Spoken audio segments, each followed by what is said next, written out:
In 2002, one of the Pentagon's geostationary satellites, using bionic waveform technology, spotted a large structure inside a mountain group in Romania, specifically in a certain area of the Bucegi Mountains. The empty space identified inside the mountains did not correspond to the outside, but started directly inside the mountain formation.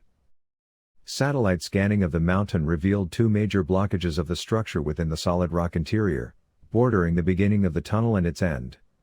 These appeared to be man-made energy dams. The first energy dam, the one at the beginning end of the tunnel inside the mountain, was flat, straight as a wall, like a wall blocking access to the tunnel entrance. But the second energy dam was huge, like a dome or hemisphere at the opposite end of the tunnel, near the center of the mountain.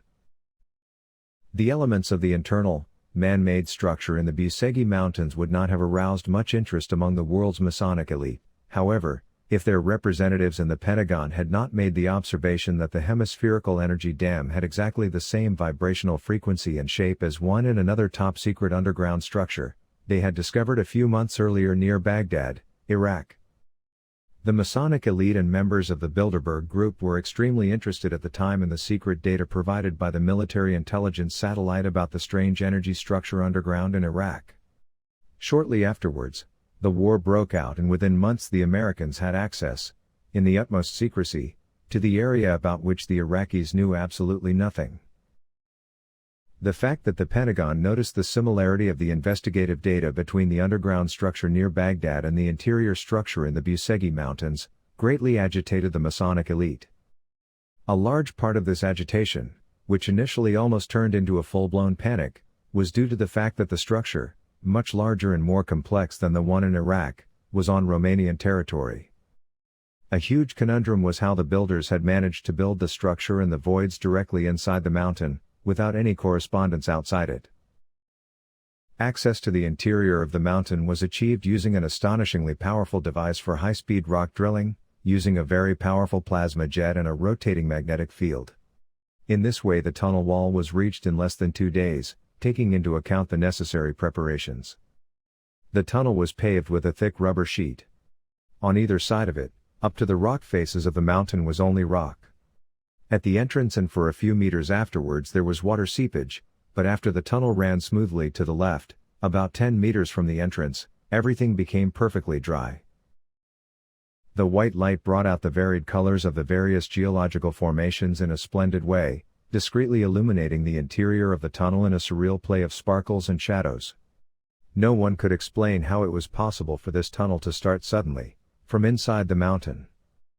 In the heart of the mountain we saw something that looked like a huge gate, which seemed to have slid to the left, now occupying less than a quarter of the width of the gallery.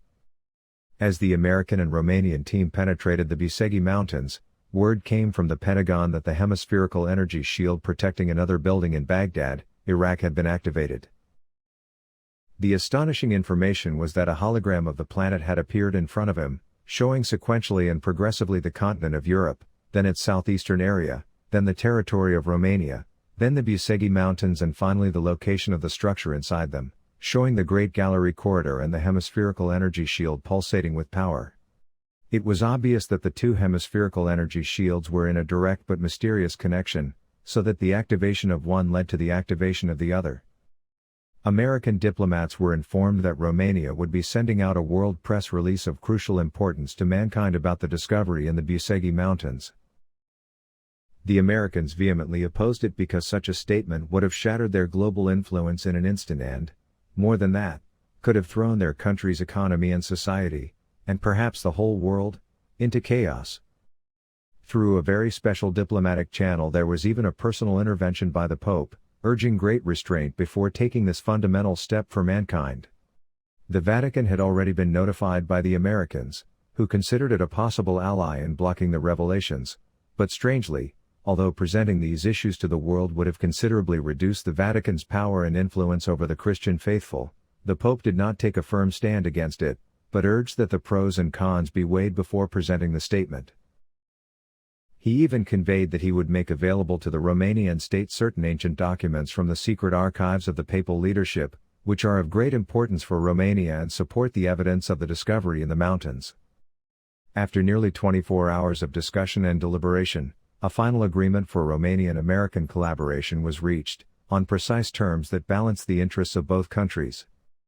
In the end, the position of the Romanian state was to postpone the disclosures or to present them to humanity in a gradual manner in the future. In the gigantic room inside the mountain, which measured in height about 30 meters and had a length that I estimated at about 100 meters. The projection hall, which was basically enclosed by the energy shield, was somewhat smaller in size than the mountain's auditorium.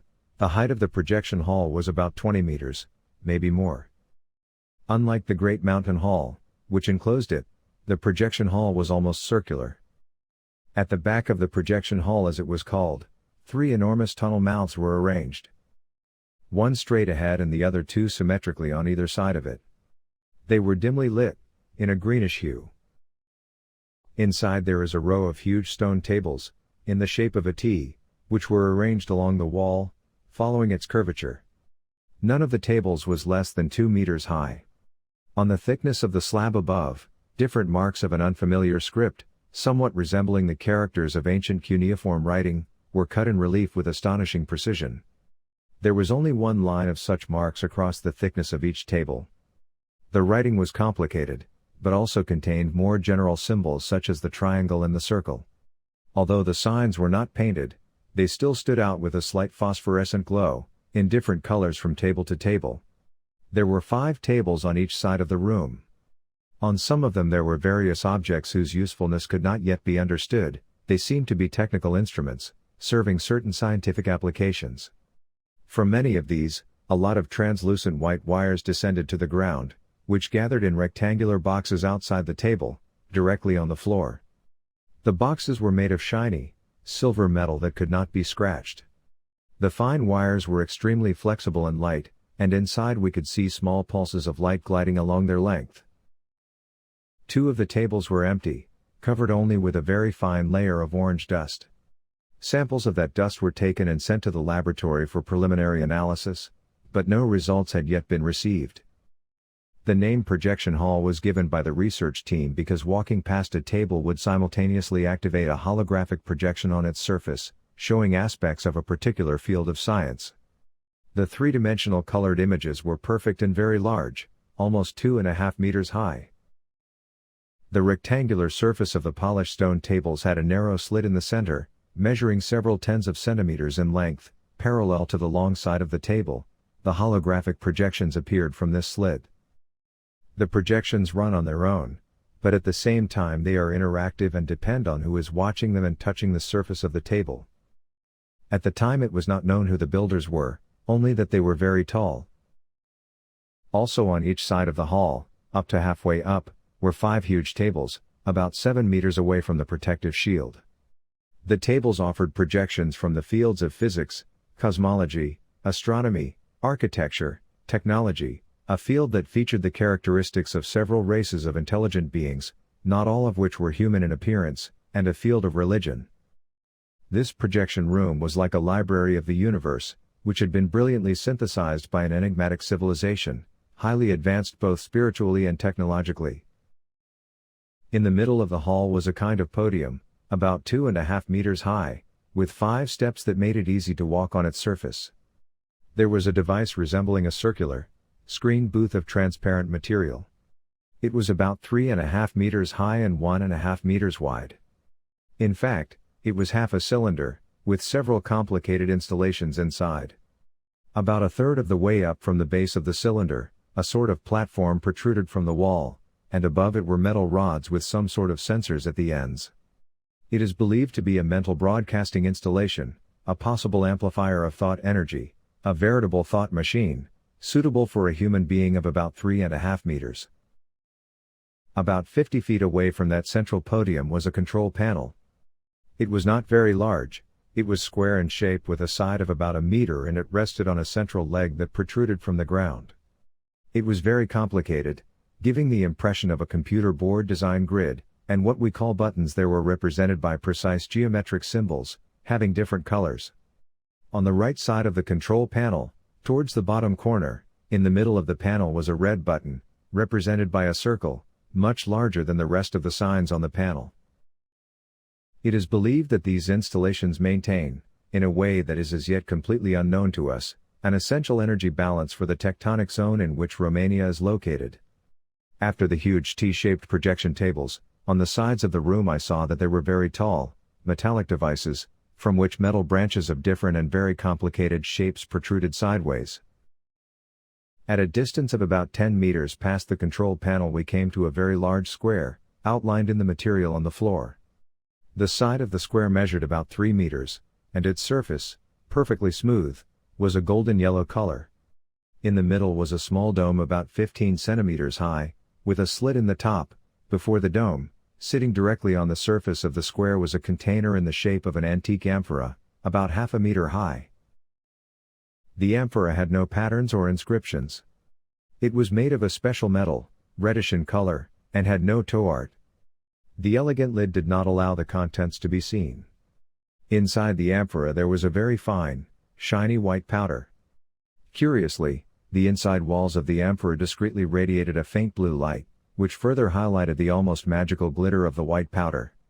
After analyzing a sample of the powder, the American researchers were dismayed to find that it represented an unknown crystalline structure of monoatomic gold. It is a derivative of gold, which has a bright white color and atoms arranged in a two-dimensional lattice, unlike ordinary gold, which has a yellow color and atoms arranged in a three-dimensional lattice. Monoatomic gold powder is very difficult to obtain, especially in the very high purity formula as presented in some ancient texts and the few authentic alchemical references from the Middle Ages. Practically speaking, current science has so far not been able to achieve this extraordinary purity of monoatomic gold powder, but even then incredible therapeutic effects on living tissues have been observed, particularly in terms of their regenerative capacity. This is why there are still very few sources of information on the technology of obtaining monoatomic gold and, as far as I understand from one of the American scientists, there is a great deal of interest from NASA in research in this direction, as huge funds have been invested. In its pure form, the powder greatly stimulates certain energy flows and exchanges at the cellular level and especially at the neuronal level. In other words, it causes a very accelerated rejuvenation process. They told me that, theoretically, a person can live in the same physical body for thousands of years, provided that he or she consumes this powder at certain intervals and in a certain quantity. The dome in the center of the room, when someone approaches it, projects a huge hologram with moving elements showing the main moments in the distant history of the planet, the creation of humans and the falsity of Darwin's evolutionary theory and of several important elements that took place in the distant past on the planet, the true origin of man. 90% of what is now officially known about the history of mankind is false and counterfeit. Incredibly, what is considered to have really happened is largely lies, while the myths and legends that fill the storybooks and are considered by most people to be a product of overflowing fantasy, are almost entirely true. This strange inversion has caused many problems and conflicts between people over the ages. The screenings presented the main historical aspects of the evolution of the various races on our planet up to the 5th century AD. The hologram predicted the existence of Jesus and his crucifixion on the cross, which is still denied by some today. Many of those who witnessed the crucifixion of Jesus on the hill were not from that time, but had come there from other historical periods. These human beings, who were not different in dress from the Jews present at the crucifixion, nevertheless had facial features completely different from those of the Jews, and that is why they sought to hide their faces as much as possible under the folds of their clothes. The hologram also sequentially presented the lives and spiritual missions of other exceptional figures, who truly displayed astonishing divine gifts, from mankind's very distant past. It was thus possible to watch the actions of great spiritual reformers from around 18 to 20,000 years ago, about whom nothing is known. However, the social system and the distribution of populations across the planet at that time were completely different from what is known today, and archaeologists, anthropologists and historians should fundamentally revise their conceptions of those times. The 3 tunnels in the Hall of Projections in the Bucegi Mountains run for thousands of kilometers in 3 different parts of the planet. The tunnel on the left has its other point of connection in Egypt, in a secret and as yet undiscovered complex that lies beneath the sand between the Sphinx and the Great Pyramid on the Giza Plateau near Cairo. The tunnel on the right corresponds to a structure that also lies inside a mountain in the Tibetan Plateau. But it is smaller than the one in our mountains and not as complex. From this second tunnel there are secondary branches leading into an area in the Buzău basement, close to the curvature of the Carpathians, and another heading towards and connecting with the structure in the Iraqi basement near Baghdad. From this, further on, there is another branch to the basement of the Gobi Plateau in Mongolia. The third tunnel, which was centrally placed in the projection hall, goes inland. For more than 50,000 years the alien library in the Bucegi Mountains has been deserted.